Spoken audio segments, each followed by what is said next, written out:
Bapa di surga, kami bersyukur kepadamu Tuhan. Teristimewa pada saat kami ingin merenungkan firman-Mu. Kami bersyukur untuk kesempatan yang Tuhan berikan kepada kami. Dan kami rindu Tuhan, Roh-Mu bekerja dalam hati kami untuk mencerahkan firman-Mu bagi kami. Sehingga kami boleh mengerti kehendak-Mu di dalam firman-Mu untuk kami lakukan.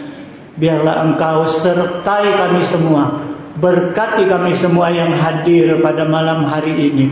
Sehingga kami tidak akan pulang dengan sia-sia, tetapi kami akan diberkati oleh firman-Mu. Terima kasih Tuhan, di dalam Yesus Kristus kami berdoa. Amin. Shalom. Jemaat yang saya kasihi di dalam Yesus Kristus, firman Tuhan sesuai dengan Almanak GMI pada hari ini terdapat di dalam Lukas pasal 13 ayat 10 hingga ayat ke-17. Lukas pasal 13 ayat 10 hingga ayat ke-17.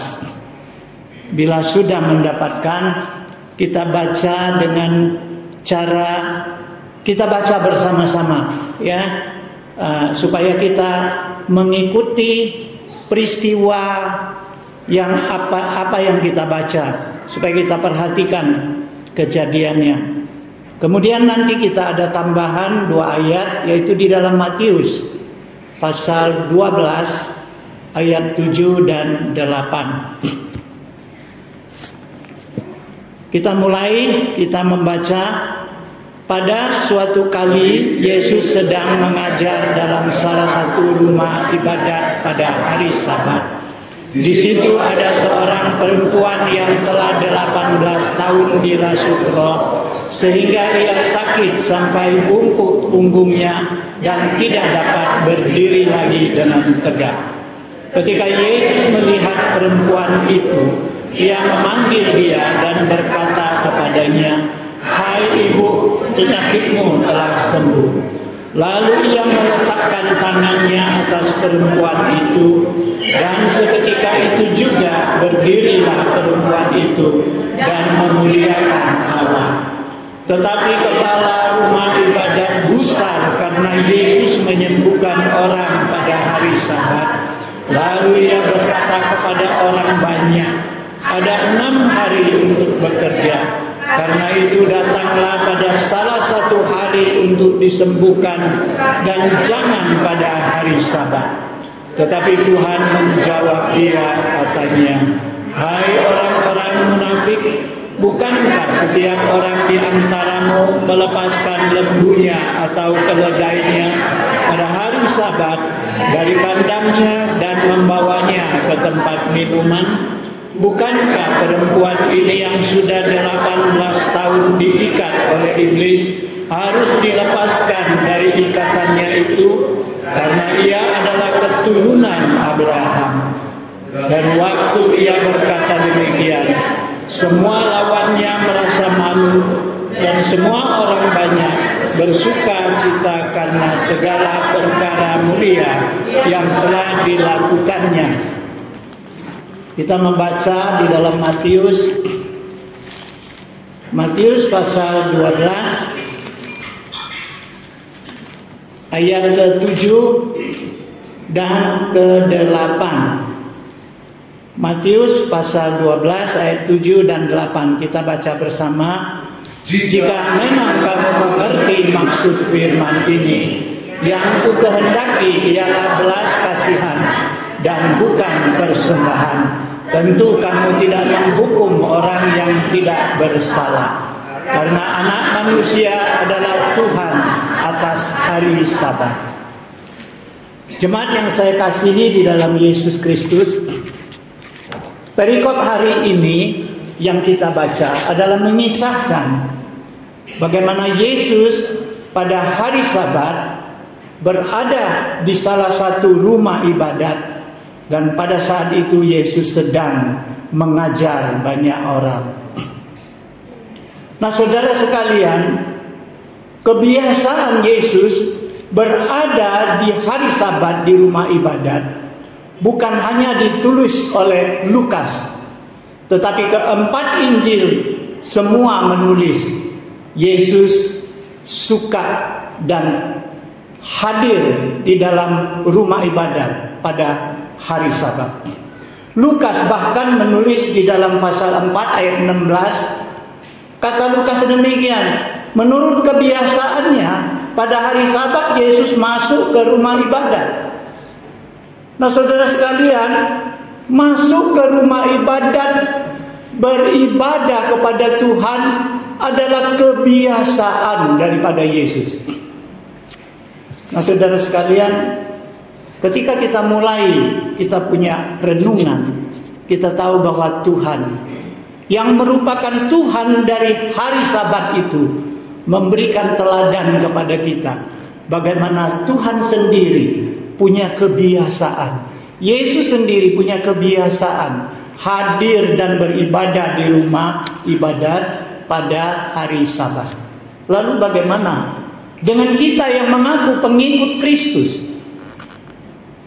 Kalau Kristus sudah memberikan teladan, layaklah pengikut Kristus juga mencontoh kebiasaan Yesus, yaitu pada hari Sabat kita suka datang ibadah kepada Tuhan di rumah ibadah. Amen. Lalu kita mau lihat apa kerja Yesus di dalam Alkitab. Dia hadir di rumah ibadat. Saya mengumpulkan beberapa fakta yang ditulis di dalam Alkitab. Ada 4 kejadian yang eksplisit yang menjelaskan apa yang Yesus kerjakan di rumah ibadat. Di dalam Lukas pasal 4 ayat 16 sampai 30, Yesus membacakan kitab Yesaya di rumah ibadat. Di mana itu? Di Nazaret, kampung halamannya. Dan pada saat itu orang Nazaret tidak percaya kepadanya. Karena apa? Karena dia anak Yusuf tukang kayu. Walaupun mereka kagum dengan bacaan Yesus, tetapi mereka tidak percaya. Sehingga pada hari Sabat itu, kecuali Yesus membaca firman Tuhan, Yesus menegur ketidakpercayaan mereka. Peristiwa kedua dicatat di dalam Markus pasal 1 ayat 21 hingga ayat 28. Kemudian Lukas juga mencatat di dalam pasal 4 ayat 31 hingga ayat 37. Yaitu Yesus mengajar di rumah ibadat, bukan saja mengajar, tapi dia mengusir roh setan yang merasuk seorang pria. Di mana itu? Di Kapernaum. Nah saudara sekalian, peristiwa yang ketiga, Markus pasal 3 ayat 1 sampai 6. Kemudian Matius juga mencatat dalam pasal 12 ayat 9 hingga 14. Lukas juga catat pasal 6 ayat 6 sampai 11. Yesus menyembuhkan seorang yang mati tangannya sebelah. Di situ walaupun tidak dituliskan tempat, tetapi ditulis di sinagog, yaitu di rumah ibadat pada hari Sabat. Nah saudara sekalian, satu lagi di dalam Lukas yang kita baca barusan tadi, Yesus ada di salah satu rumah ibadat. Dia sambil mengajar, dan juga ketika dia melihat seorang wanita yang punggungnya bongkok, kemudian Yesus menyembuhkan dia.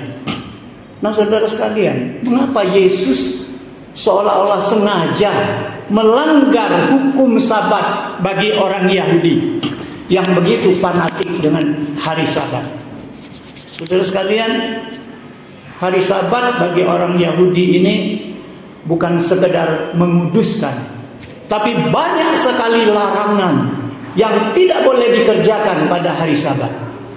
Hari Sabat harus stagnasi dari pekerjaan. Bahkan dapur pun tidak boleh berasap. Saudara sekalian, padahal hari Sabat itu bermula pada saat Allah selesai dengan 6 hari menciptakan langit dan bumi serta manusia. Maka Alkitab mengatakan pada hari ke-7 Allah beristirahat. Allah tidak lagi bekerja, tapi bukan berarti Allah sama sekali tidak bekerja. Allah tidak lagi bekerja, yaitu mengerjakan penciptaan. Allah berhenti, tapi Allah tetap bekerja. Karena Yesus mengatakan apa? Bapakku bekerja, sampai sekarang aku pun bekerja. Saudara sekalian, kita bayangkan kalau hari Minggu atau hari Sabat Allah tidak bekerja lagi, percuma orang hari Minggu memohon pertolongan kepada Tuhan. Karena Tuhan sama sekali nggak mau bekerja. Nah saudara sekalian, lalu kenapa begitu ketat kemudian hari peraturan Sabat ini? Adalah karena para ahli Taurat menjabarkan. Ya, Allah mengatakan kuduskanlah hari Sabat. Maksud Allah, aku sudah menciptakan segala bagimu. Kuduskanlah hari ketujuh itu. Spesial untuk mengucapkan syukur dan beribadah kepada Tuhan. Mengucap syukur akan kebaikan Tuhan.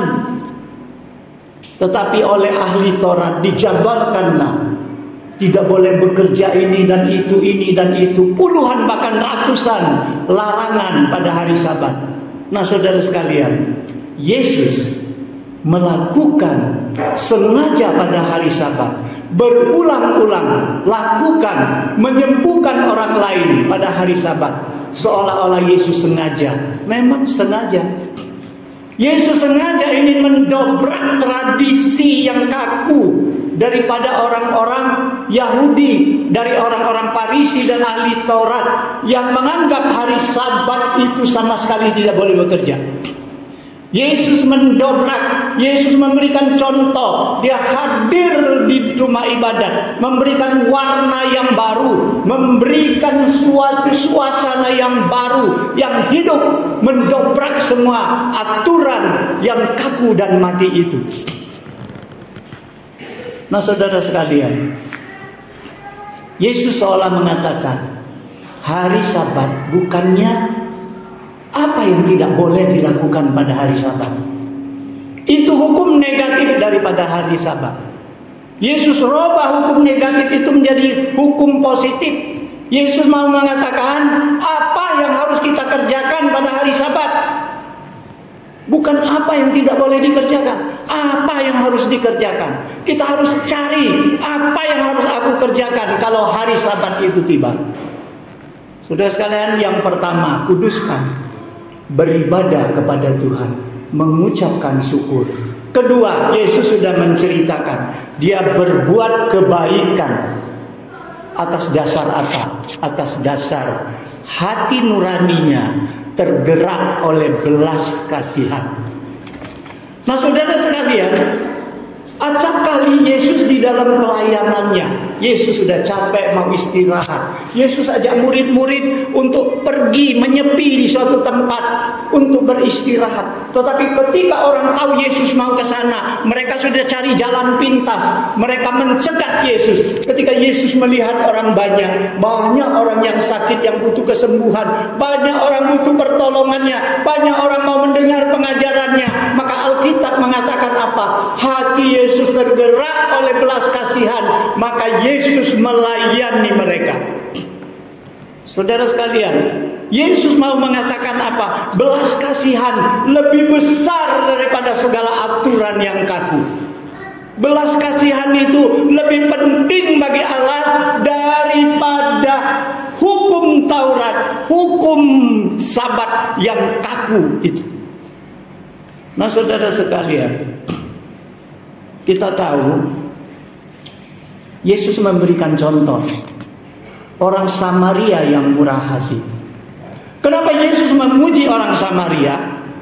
Karena orang Samaria ini ketika dia lewat di jalan dari Yerusalem menuju Yeriko, dia melihat ada seorang korban perampokan di jalan, tercederai, hampir mati di situ. Tergeraklah hatinya oleh belas kasihan. Kemudian dia langsung bertindak, dia menghampiri dan dia mengobati, merawat, membawanya ke hotel. Kemudian diberikanlah uang kepada penginapan itu, tuan penginapan itu, untuk menyembuhkan, mengobati orang itu.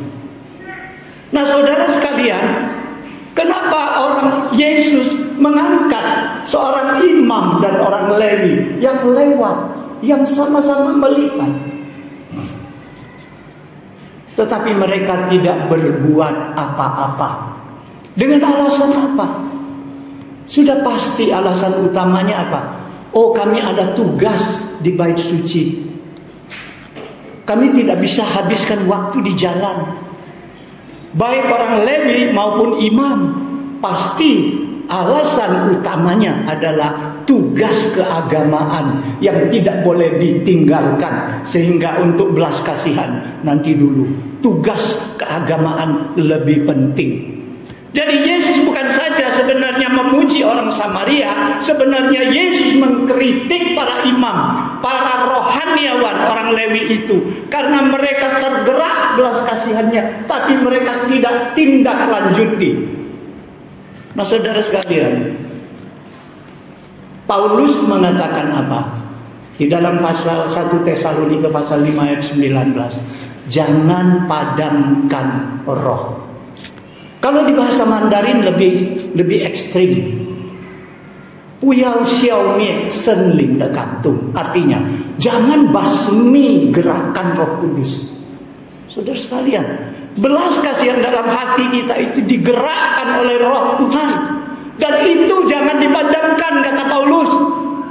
Kata bahasa Mandarin, jangan dibasmi, harus ditindaklanjuti. Oleh sebab itu Yakobus pasal 4 ayat 17 berkata apa? Jadi jika seorang tahu bagaimana ia harus berbuat baik, tetapi ia tidak melakukannya, ia berdosa. Saudara sekalian, seringkali hati kita tergerak oleh belas kasihan.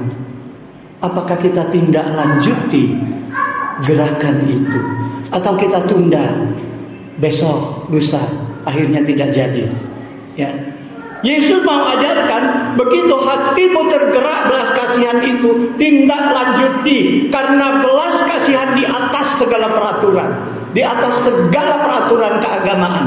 Itu yang dikehendaki oleh Tuhan. Yang kita baca di dalam ayat tambahan tadi, ketahuilah, kata Tuhan, karena yang aku kehendaki adalah belas kasihan, bukan persembahan.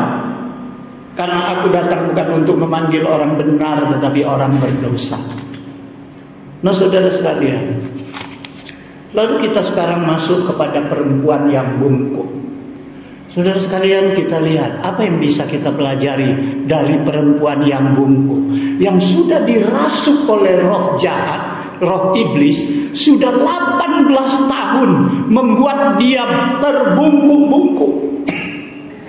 Saya pernah ya nonton VCD-nya, DVD mungkin ya. Perempuan ini bungkuknya sampai berjalan harus ditopang dengan tangan.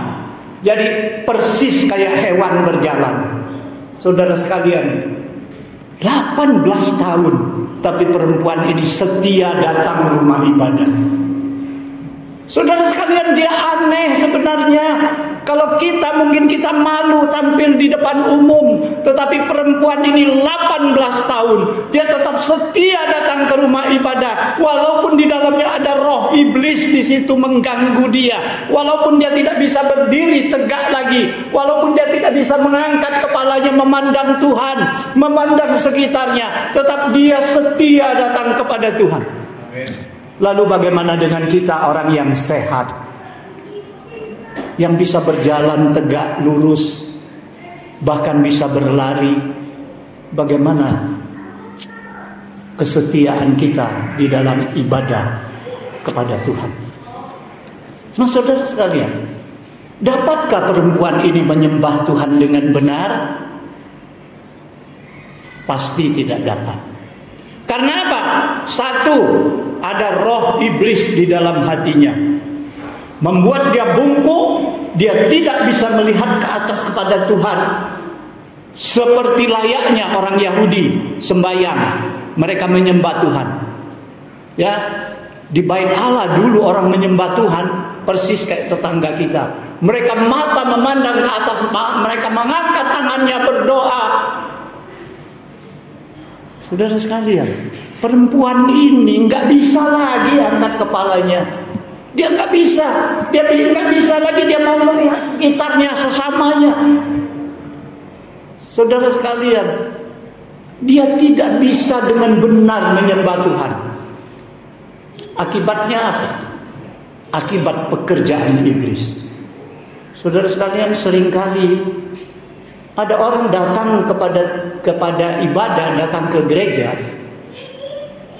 dia nggak nyadar bahwa dia sebenarnya seperti wanita bongko ini. Sebenarnya ada roh yang mengganggu dia sehingga dia datang gereja bukan datang memandang Tuhan, beribadah kepada Tuhan, tetapi dia hanya mampu memandang ke bawah, memandang dirinya sendiri, kepentingan dirinya sendiri, sehingga dia datang ke gereja beribadah hanya untuk kepentingan dirinya sendiri. Kepentingan diri sendiri apa? Mungkin dia cari jodoh di gereja. Mungkin dia cari nama, cari keuntungan, cari kedudukan di gereja. Dia hanya memandang kepentingan dirinya sendiri karena dia nggak sanggup lagi melihat Tuhan. Banyak. Tapi jangan kita ya, jangan kita. Saudara sekalian, harus hati-hati. Tapi kita bersyukur karena Tuhan Yesus tahu dan Tuhan Yesus mengasihi dia. Sehingga Tuhan panggil dia.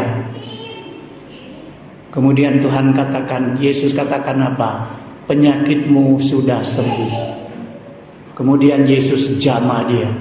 Dan Alkitab mengatakan segera dia bangkit berdiri, segera dia bangkit tegak lurus, segera dia bisa memuliakan Tuhan. Karena apa? Pada saat itu matanya bisa memandang Tuhan. Roh yang ada di dalam hatinya, roh iblis itu sudah lari, sudah diusir oleh Tuhan. Saudara sekalian, hari ini kita datang ke Tuhan, kita selidiki diri kita. Apa kita datang ke gereja beribadah, kita mencari Tuhan, atau hal-hal yang kepentingan diri kita sendiri? Apakah kita datang gereja tidak peduli lagi orang kiri kanan? Ada siapa yang butuh pertolongan, kita tidak lagi perlu kerjasama dengan kiri kanan kita? Nah, saudara sekalian, perempuan ini jangan jadi gambaran kita. Hendaknya kita disembuhkan oleh Tuhan. Kalau memang kita seperti itu, Tuhan bilang, mari datanglah kepada Tuhan. Hanya Tuhan yang dapat menjamah dan menegak luruskan punggung kita.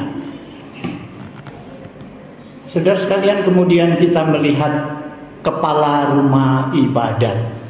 Saudara sekalian, kepala rumah ibadat ini ketika melihat Yesus menyembuhkan perempuan bongkok ini pada hari Sabat, Alkitab mengatakan dia gusar, dia marah. Marah kepada siapa? Marah kepada Yesus. Kenapa menyembuhkan orang pada hari Sabat? Tapi dia pengecut. Kita lihat apa yang dia marah. Alkitab mengatakan dia berkata kepada orang banyak, dia nggak berani mandang Yesus. Kalau saya pikirkan seperti ini ya, kalau dia marah kepada Yesus, harusnya dia pandang Yesus, dia ajak Yesus berdebat, dia kritik Yesus. Tapi tidak, dia memandang orang banyak. Wah, dia kayak pidato. Dia bilang, saudara-saudara, bukankah 6 hari kerja di 1 minggu? Ya, harusnya datanglah 1 hari di antaranya untuk minta kesembuhan. Siapa yang disalahkan? Perempuan yang bongkok itu. Jangan datang pada hari Sabat minta kesembuhan. Tidak berani dia, padahal dia gusar dengan Yesus. Tapi dia salahkan perempuan itu. Dia pengecut. Ya, dia pengecut. Dan dia minta dukungan orang banyak. Dia tidak lihat Yesus. Dia berkata kepada orang banyak. Baca di dalam Alkitab. Artinya orang ini suka memperalat orang lain untuk kepentingan dirinya sendiri. Saudara sekalian, seringkali ada jemaat yang seperti itu. Kita ada yang gak suka, kita gak berani. Kita peralat orang lain untuk kepentingan kita sebenarnya. Nah, saudara sekalian, jangan jadi orang seperti itu. Kita harus sportif kepada siapa yang kita tidak suka. Kita berhadapan dengan dia empat mata. Kita bereskan dengan dia. Kita bicarakan dengan baik-baik. Itu bukan pengecut, tapi kepala rumah ibadat ini pengecut. Dia gusar dengan Yesus. Dia salahkan perempuan yang bungkuk. Dia berbicara kepada orang banyak, minta dukungan supaya mereka mengiyakan bahwa hari Sabat itu gak boleh bekerja, supaya orang banyak ini menunjuk semua kepada Yesus. Saya bayangkan gambarannya ya, ketika dia sudah mengatakan seperti itu, para orang Farisi dan ahli-ahli Taurat semuanya pada manggut, semuanya tunjuk Yesus.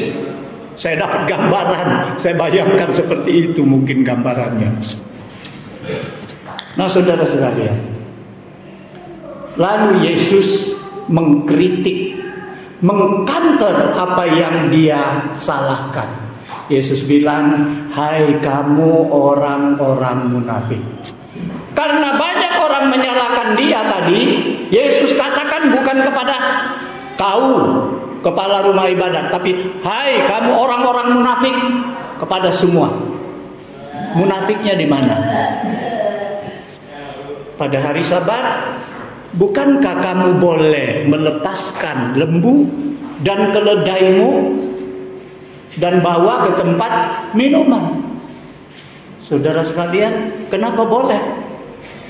Karena itu saya katakan tadi.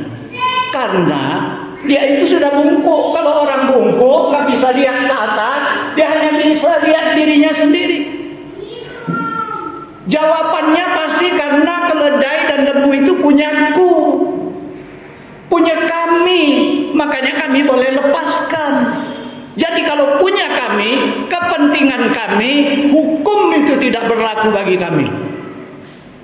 Hukum Sabat tidak berlaku kalau itu kepentingan untuk kami, untuk keledai kami, lembu kami supaya hidup. Tapi kalau untuk perempuan itu, walaupun dia keturunan Abraham, oh itu harus berlaku hukum Sabat. Maka Yesus mengkritik mereka munafik.